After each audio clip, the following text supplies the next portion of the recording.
We'll guide you through how to delete plugins in FL Studio. If you find this useful, then consider subscribing and liking the video. So let's say I have this particular plugin. So let's say I want to delete my plugins. So I'll show you which plugin I'm trying to delete.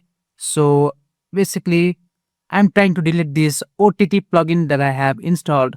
The first thing that you need to do is make sure FL Studio is completely closed. You can just click on the hidden icon and make sure it is not running in the background. This is important because we don't want the software running while we edit its database files. Now just open your file explorer and go to the documents folder, and from here search for the folder labeled as image line. So just click on image line, and from here you will find different options, and from here open the folder labeled as FL Studio and open your presets. From here just go to plugin database, and here you will see 3 folders which are effects, generator and installed. Now here is an important part.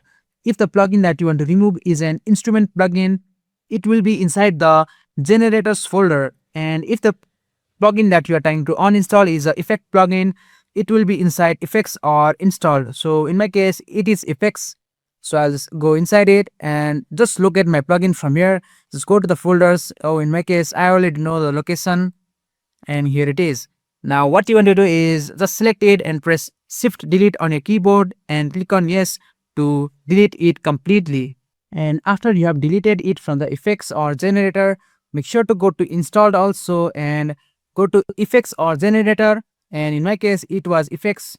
So just go to VST3 or just go through every folder just like so, and just select and delete them from here also by pressing the delete key on your keyboard.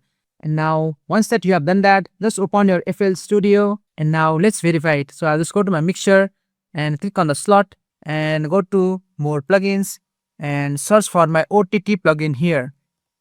And now you will see it has been successfully uninstalled from our FL Studio. And that's it. That's how you uninstall plugins from FL Studio. Thanks for watching, and I'll see you in the next one.